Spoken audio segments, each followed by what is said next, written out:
Hello and welcome to Science Unscripted. It's Connor here. Hey, Gabe.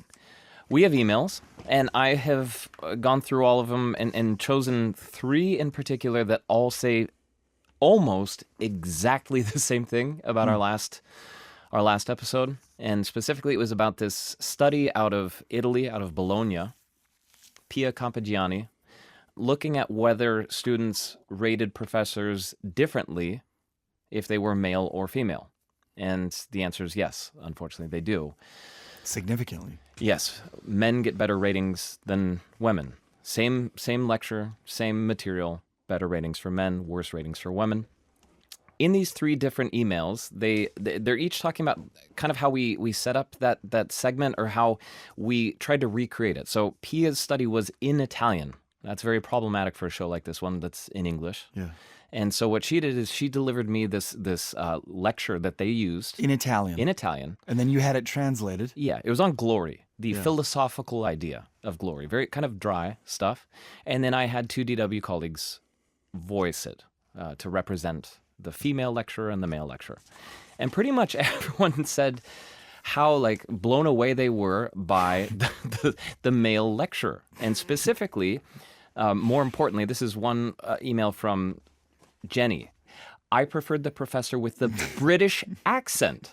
I will readily admit to having a preference to British accents, and I hope that the gender study eliminated other preferences or stereotypes by comparing male and female. Meaning, could this have been the problem? Because the colleague, his name is Neil. So it wasn't the fact that the voices were male and female, is that one was speaking with a British accent and the other one wasn't? Yeah. Another email, and this is from a guy who I don't think we've had an email from before. And it's impossible not to note that his name is Chris Rock. And did you ask him? Did you reach out and ask him if he is the Chris Rock, the recipient of the slap at the Oscars a few years back? You and I discussed this, and we decided that we were going to assume that it was the famous, the really famous Chris Rock. So thank you to this famous actor for writing in. No, but what this listener said was that it wasn't exactly complimentary. The male speaker came on, and he matched exactly my expectations of a Roman philosopher. Pompous, authoritative, aristocratic, naturally English, etc. And then the final email, and this is from Rebecca. This is the one that I actually sent on to the researcher herself, saying, were several men's and women's voices used when performing the study because some of us have a fondness for certain accents, like a quote-unquote charming British accent. So, sent this to Pia, the lead author of the study, and she said it's a very good question, and she got into the methodology of that. They had 20 men and 20 women provide their voices. All voicing the exact same text. Right. So they narrowed it down from that high number, but they had 20 and 20, and then they asked a bunch of, this is part of the study, asked a bunch of the participants to rate each of those voices for things like self-confidence, authoritativeness, and kindness, also regionality. We can all have biases if somebody has a certain accent. Yeah. You might love it or you might hate it. And so then from those 2020, they narrowed it down to 4 and 4. And importantly, those 4 and 4 matched each other with regard to those criteria. Mm-hmm. So self-confidence, authoritativeness, kindness, they sounded kind of the same. Okay. So, so thank you to everyone for those emails. And thank you again to Pia for taking the time to answer them and for providing such a wonderful interview on such an interesting topic. What do you got over there? I've got, let's go ahead and start with the breakthrough. The medical breakthrough that has made headlines around the world this week. It is potentially a big one, but it does need to be qualified. This is fundamentally that Huntington's disease appears that we can slow this disease down by about 75%. This is something that we could not do before. If you developed Huntington's disease, there was nothing you could do about it. Correct. Okay. It's a horrible, 90% of the time it's genetic. You've inherited this disease. Somebody in your family has probably also passed away as a result of it. It's like... And what does it do to you? It's like if you took the worst combinations of Parkinson's disease, neuromotor diseases, and dementia, packed them all together, and then it works in slow motion over the course of years, sometimes decades. And so you know this is in you, and you know that you're going to ultimately succumb to it, possibly in, let's say, 2 decades. It tends to become apparent at about the age of 40. Yeah. First through the psychological or the emotional intelligence part, mood swings, sudden temper tantrums. Obviously, the dementia begins to set in at some point. And when you're diagnosed with it, you know that it's always going to keep getting worse and worse and worse, a little bit like Parkinson's disease. And now these researchers have come up with a breakthrough. What is it? Yeah, so the news in question is that through a really complicated procedure, that's one of the, I don't want to say critical points, but that's one. I'll get to these other scientists who have weighed in later. But it's a 12 to 18-hour operation on your brain.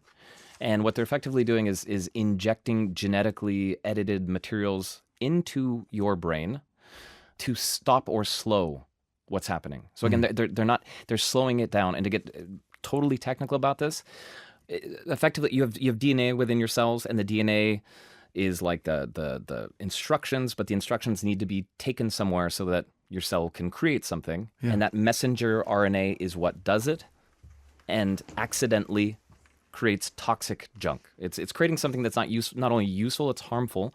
And with the edited cells, that process has been stopped. Yes. In one patient, or what?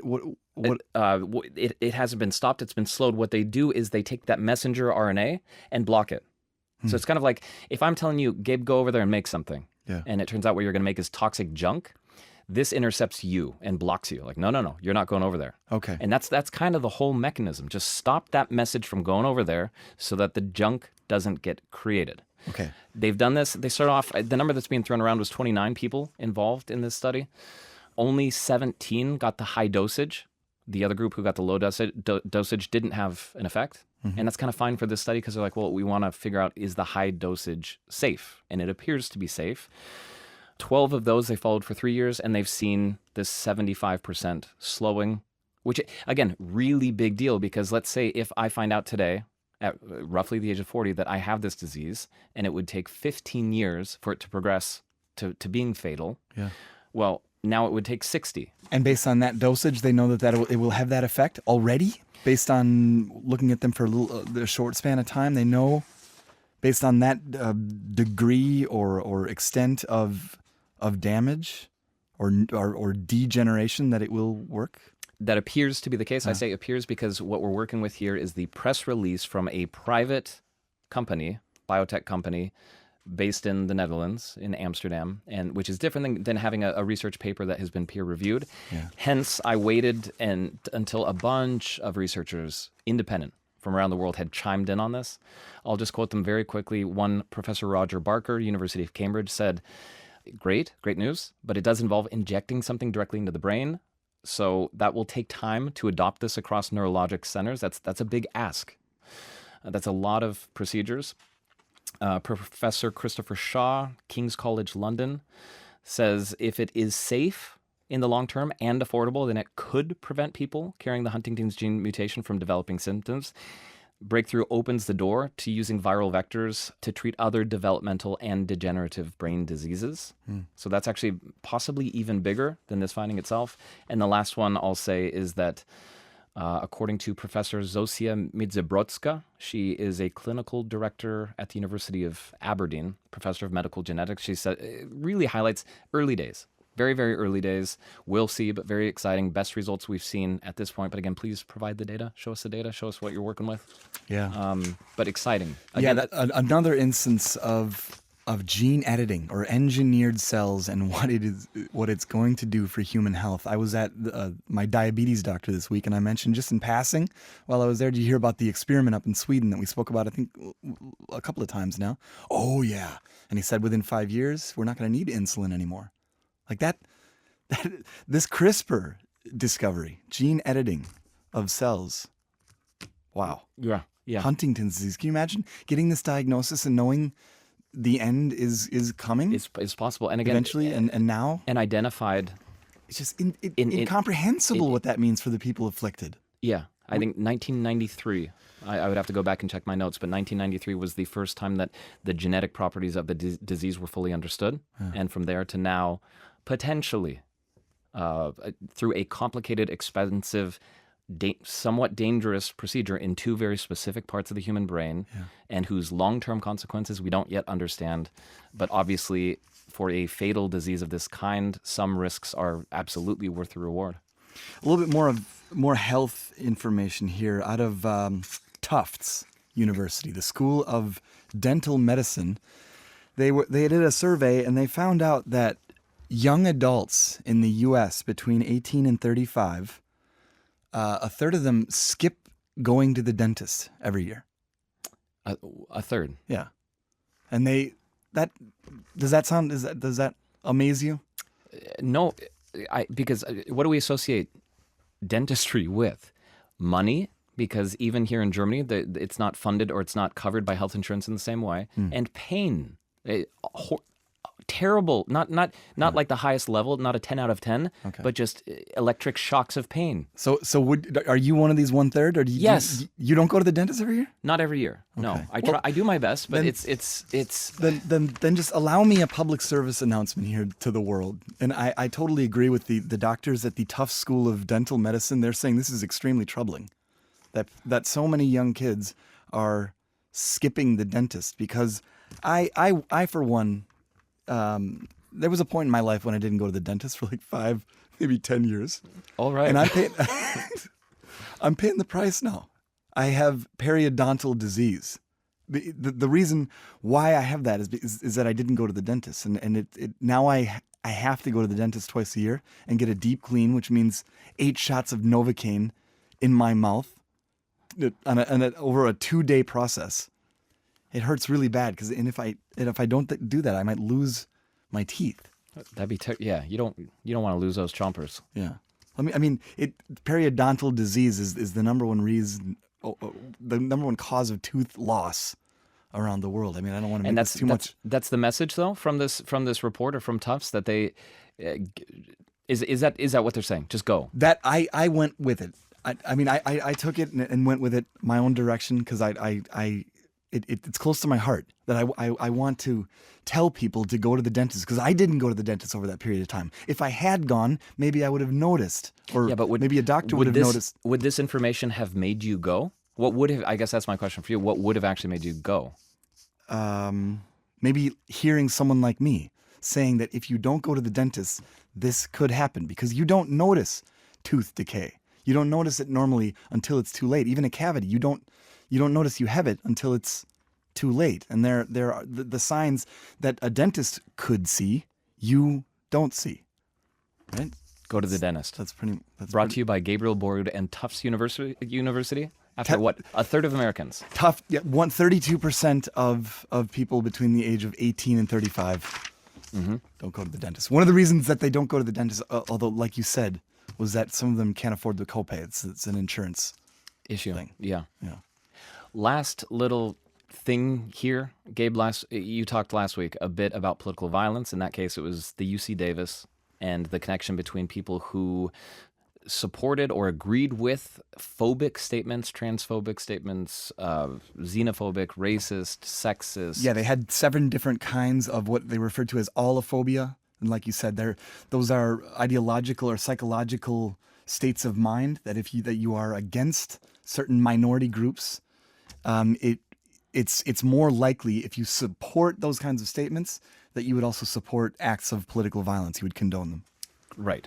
There's an association there between the people who say yes to the one and, very significant and one. Yes to the other. Yeah. Just a little update. I think this is fair and necessary to mention on the show as well. A YouGov survey, YouGov based out of the UK, they conduct these surveys on a lot of different questions, some of which include whether or not you condone or support political violence, in this case, Americans, people from the United States.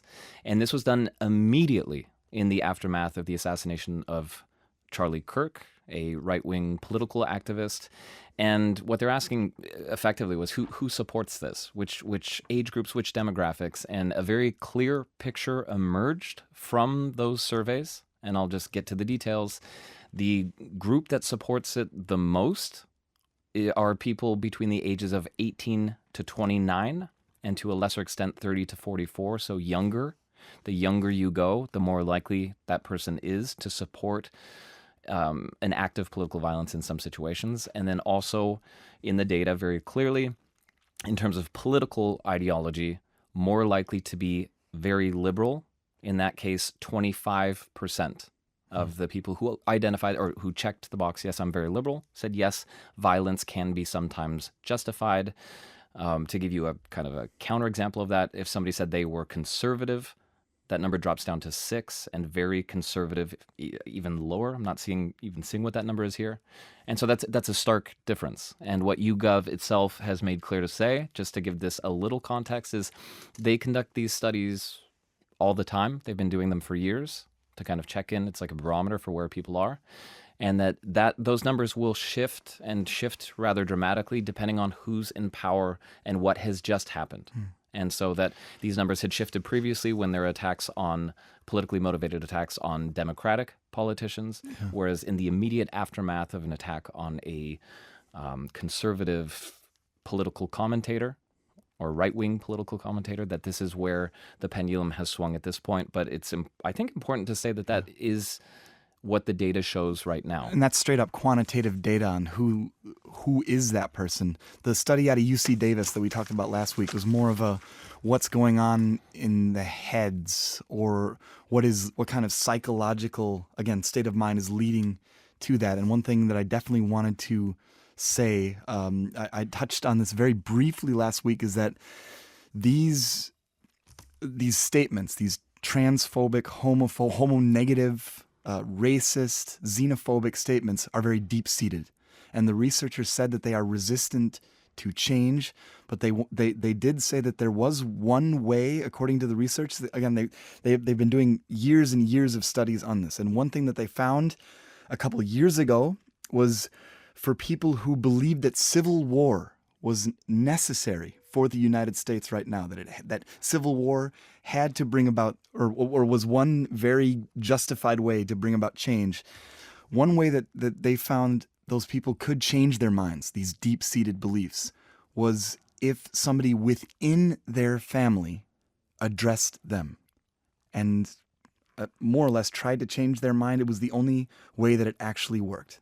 So if you know somebody who's, I don't know, spouting or seems to be in support of these kinds of allophobic beliefs, if they are in your family, maybe possibly address it. Yeah. Because it has consequences. It could have consequences down the road. Yeah. It's a big ask. It's a difficult thing to ask. There's the famous, at least in the country we're talking about, in the United States, the famous Thanksgiving dinner dispute. Or either you address it head on, or do you not? Do you avoid politics at the table? And this would be advocating for the addressing of it, but I guess not necessarily in that setting. It could be a private conversation you have with someone. That's the big open question that a lot of people have, that we have as well. What do you do if you're concerned that somebody you know personally or through a friend it feels like they might do something like that? What do I do? Do I contact them? Do I contact their family member? Do I contact the authority? We don't have the answer to that. It seems from afar. I mean, we're sitting here in Germany. I don't know what it's like to live there right now. But it seems from afar, from what you read in the videos that you see online, that those kinds of things are becoming more common. Even though you said in the YouGov study, 80% do not believe at all. It just seems from afar that it's becoming more inflamed. I think that's an important message to end on. 80%, roughly, kind of rounding up there, but 80% of people in the United States, if you ask them, do you support political violence of any kind? They say it's quote unquote unacceptable. And we'll leave it there. Any questions? Anything else to add or subtract from this show? Let us know. su@dw.com.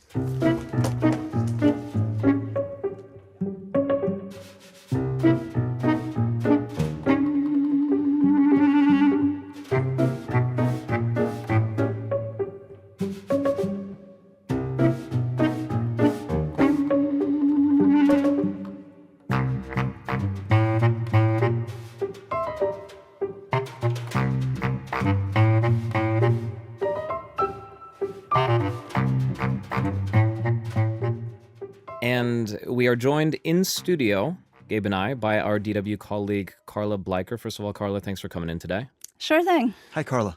To talk about something personal. It's connected to pain and medicating, I guess, against pain. And to begin here, Carla, I'm just going to quote the beginning or the first line of the article that you wrote for DW.com. And it says, "This article comes to you a little later than DW Science team had planned." Why? Well, I was going to write that article a little while ago. I did an interview for it with a really great expert. But the day I was supposed to write it, I woke up and my wrists and my hands were in so much pain that I couldn't write more than a couple of minutes at a time. And this is chronic. This is pain that you feel how often and how severely? It depends. It's almost always there, but at a low level, I would say. But then some days it spikes, and then I can't really do much of anything. Do you know the source of the pain? No, I do not. I've been to a ton of different doctors and done a ton of different tests, and all they ever say is, "Oh, no, that looks great. Nothing to see there. Test comes back clear," which is nice, I suppose, but it's also really frustrating because you can't really do anything against it if you don't know where it comes from. I guess in retrospect, I sort of had a clue to this, but I thought you and I were the only ones in our department, in our hall, that had these ergonomic mice, plural, mouse that you use with the computer. But for me, that was just a little carpal tunnel from overuse. With you, this is just you wake up on any given day and your wrists hurt, or is it just your wrists? Where is it? Sometimes it's the left wrist, sometimes it's the right, sometimes it's further up the arm, more around the elbow.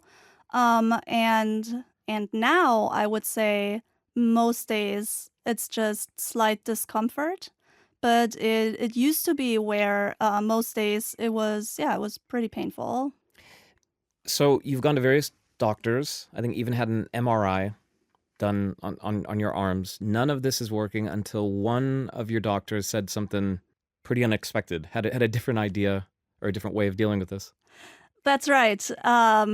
One of my doctors suggested I see a pain therapist, and when I was sitting in the pain therapist's practice, she looked at me and she went, "Hey, have you tried antidepressants?" I was pretty confused, and I told her no, I haven't. I'm not depressed. I'm frustrated, obviously, by this, but I wouldn't say I'm depressed. And she said, no, I mean for the pain. And according to this pain therapist, what is the connection between the feeling, the sensation of pain and depression? Well, it's about where antidepressants kind of do their job, if you will. Antidepressants affect chemicals in our brain, and these chemicals like noradrenaline or serotonin, they work to influence our mood, but they also work on pain and the areas in the brain of where emotions happen, basically, and where pain happens. Those are really close together, and that's why antidepressants are also used fighting chronic pain. And if I understand it correctly, if you're suffering from chronic pain, it may also lead to depressive symptoms, right? But your body's in pain, you don't feel good, you're frustrated. Right. It's not usually that you slip into what's considered clinical depression, but a large number of people with chronic pain also are in a low mood, basically, because you can't really pull your weight at work. As I found out, you can't do much at home because on days where it's really bad, I can't really cook a meal because I can't chop anything. I can't really clean the house, obviously, and that puts you in a low mood. So she prescribed 2 different antidepressants. After I said I was willing to try that, because at that point I was willing to try anything. And I started taking them, and after about 4 weeks, I would say, my symptoms improved pretty dramatically.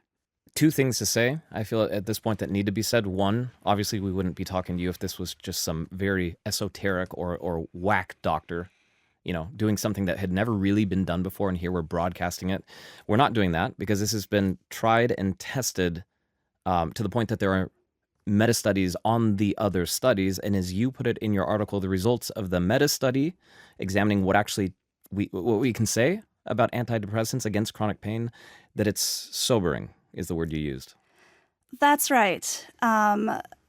This researcher I talked to from the University of Southampton, she was telling me that they, in their meta study, had looked at, I believe, 176 trials with a total of almost 30,000 people. And after looking at all those results and at all those studies, they came to the conclusion that they cannot confidently recommend antidepressants in the treatment against chronic pain. Yet it worked for you. Yet it worked for me. And I told her that. I was like, hey, that sounds odd to me because I got so much better after I started taking them. And she wasn't surprised. And she said, no, that makes sense. As researchers, we look what we can reliably recommend for a large number of people. So their recommendations are group-based, and they can never predict how any type of medication is going to affect a specific individual. So it can work for some people, but a lot of the studies that they looked at, they had a small number of participants, and really none of them were long-term. So they don't know anything about long-term side effects or if there's long-term damage. But that doesn't mean that antidepressants never fix chronic pain. It can work for some people, and definitely worked for me. Carla, first of all, thank you for coming in to talk about this. This is a personal story. I think a lot of people are hesitant to talk about chronic pain because from the outside, a lot of people don't understand it, might even be judgmental and think it's, quote unquote, in your head. I don't know if you've experienced that in your life. Yeah. It's definitely something that if people cannot see it, they sometimes tend to not believe it or say, maybe you just don't want to clean today. Maybe I'm just a little lazy, and oh, you've been talking about this for years. Why are you still talking about That's it? I'm sure that even in the family, like my mom has a lot of chronic pain, and I'll be honest, sometimes I can't stand it when she just keeps bringing it up. So for those kinds of people, it's people who address it and say that it's real. That must be great for them. And the takeaway for those people today from everything you learned about this isn't necessarily that you take antidepressants and it'll go away, but at least to look into it, talk to a doctor about it, because for you it certainly worked. Absolutely.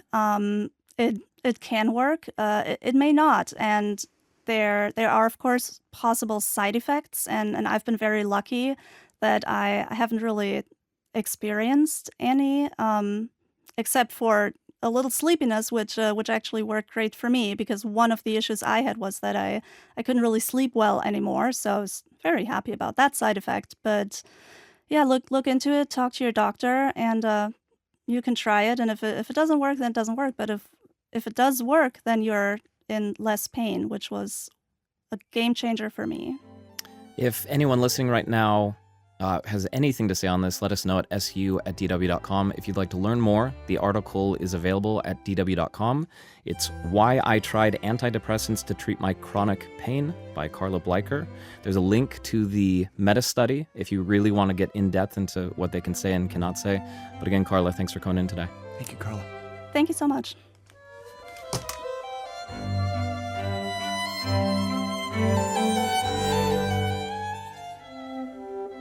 Science Unscripted.